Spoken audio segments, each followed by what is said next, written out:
I completely seen all the stars growing up as human beings, and I think that was the first thing. Is and the first person that I made human to me was Michael Jackson. If I would have ever seen him, I knew in my heart that I would treat him like a person that has these talents. You can't control like where your gifts come from. You can only do something about them, or go through life and try to make sure that you leave an impression on this world with what you have on the inside.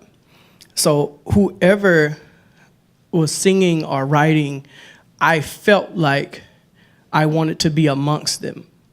I didn't want to look up or appear to them. Like I wanted to be exactly in line with those people. And I still see things that same way today. These are people. We have gifts and we have talents, but we can't hold each other above anybody else. Like I'm no more genius than somebody in this room is with technology. Everybody has that genius thing about them. The fortunate thing is whether you can talk your crazy self into believing it or not. Right. Awesome, man. So you believed in yourself, and like I said, you got to be crazy enough to believe in yourself. I could do anything. I broke myself as an artist at the age of 29. If that isn't already hard enough, to do what I've done in a 10-year period in this span, to even be blessed enough to be sitting here in front of you guys talking about this, I could wrap it up and say, oh, cool, goal's done. I'm just moving on. But it's too many other things. Once you're moving from one thing, it's all art to me. It's all in a bowl, like it's just on a plate. There's an Ice Cube I need to chase now.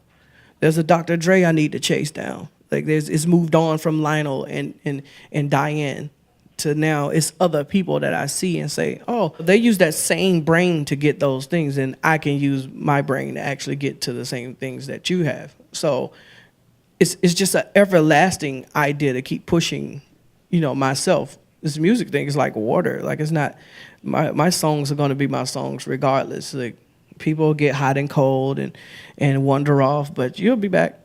Like and when it's time for you to get married or fall in love again, and I'll be here.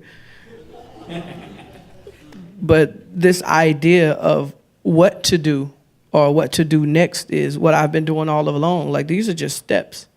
I was already preparing to be able to retire at a very early age, and not meaning retire, you never see me again, but, oh, cool, I can put my shit up, and now I can do whatever the fuck I want to do, but still use myself in the things that I see and the movies I want to write and direct and bring them to the world, because nobody has any real idea what's in my mind and heart sitting on this stage. You just know what I've done. And when I didn't have that stuff before, you didn't know I could do that. So we have no idea what I can actually do.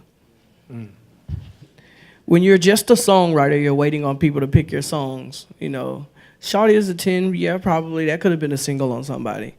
Fast Car, probably not. Living Alive with Rihanna, or the mama song that I wrote about my mom. Like, who could I put that on? I'm talking about my mom here. I was literally just being a vessel for the music that I was making at that particular time. That was it. It wasn't, I can't wait to be known in every house. Like, no. One of the things that, I don't know if you get a ton of credit for, the songwriting is great, but the way you tell stories throughout an album, the way you sequence an album. I mean, if we're just going to go down from I Love Your Girl, Fast Car, Nikki, She Needs My Love, Falsetto. Like those 4 or 5 songs right there, to me, is some of the best sequencing in modern music. The way they bleed into each other, the story that it tells, the journey that it takes us on. Like, clearly that is no accident, my brother. No, because most of those songs were wrote on the back ends of those songs. They didn't exist at all. Fast Car going into Nikki. Nikki didn't exist until I wrote Fast Car. She Needs My Love didn't exist until I wrote Nikki. So I was weaving them together as I went, song to song. So it wasn't about, I didn't have 10 songs in sequence. Let me put this one here, and how I could make a song last the whole album and title it different things along the way. But it's a different game that we're in now.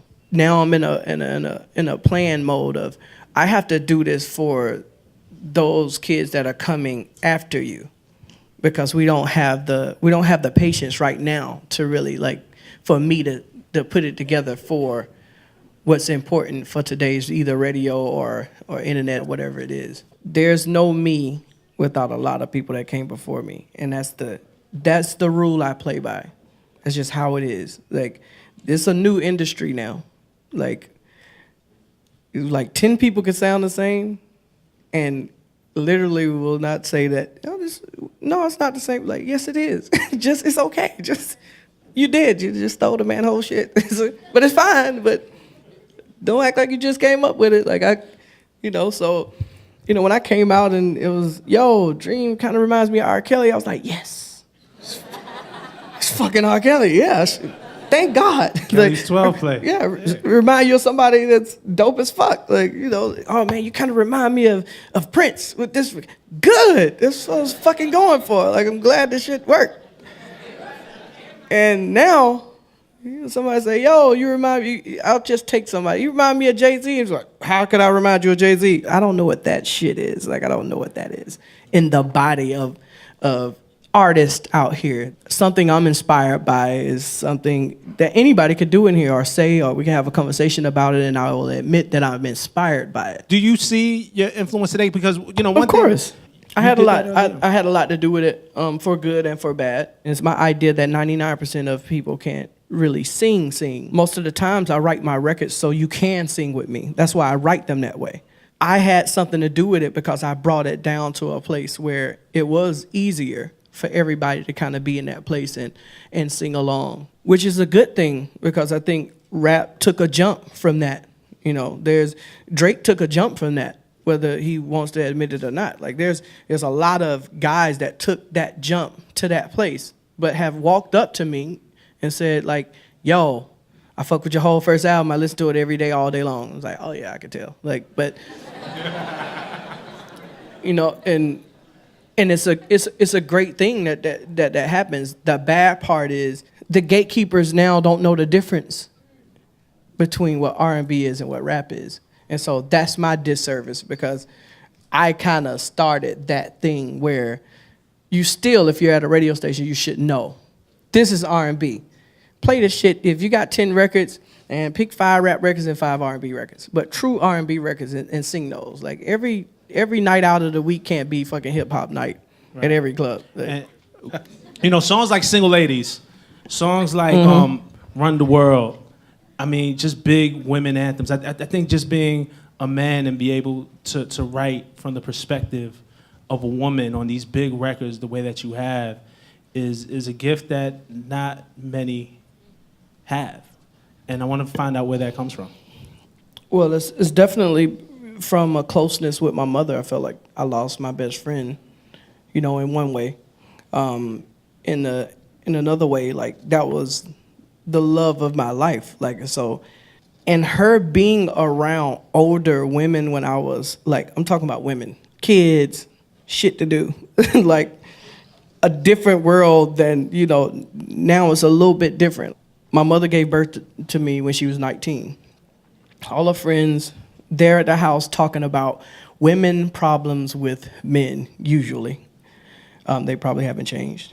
But I was just previewed to a lot of conversations and a lot of sensitive points from a woman's standpoint and point of view. So I was able, without knowing, to keep that in me, to be able to deliver it through songs. And I didn't know that I would be able to say, hey, this is the right thing for Rihanna to say, or hey, let's do Just Fine from Mary J. Blige because, she's going through something, like, and let's say this because this is how you should feel.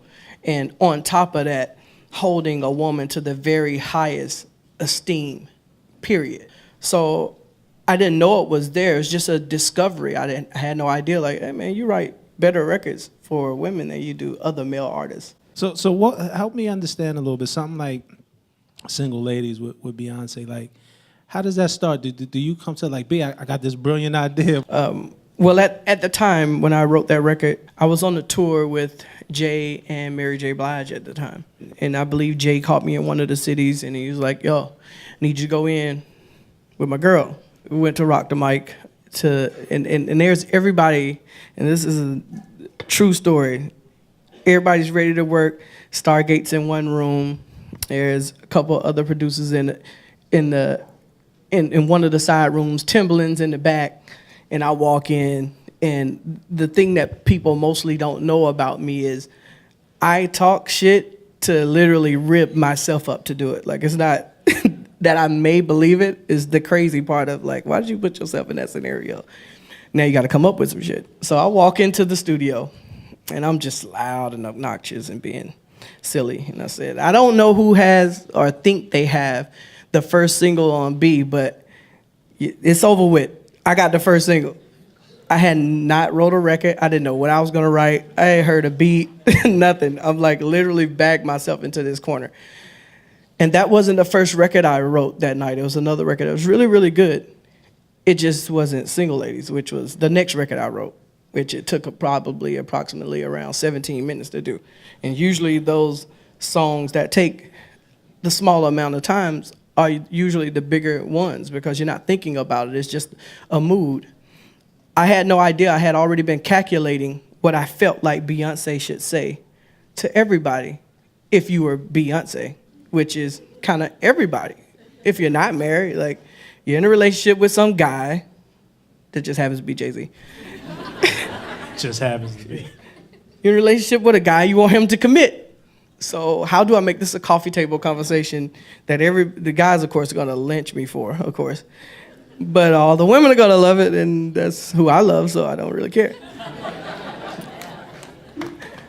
So I come up with this brilliant idea of, if you like it, then you should have put a ring on it. Like, yeah, that sounds like some sassy shit a girl would say to me. Like, it was like, well, now I'm gone, so you should have said something at first.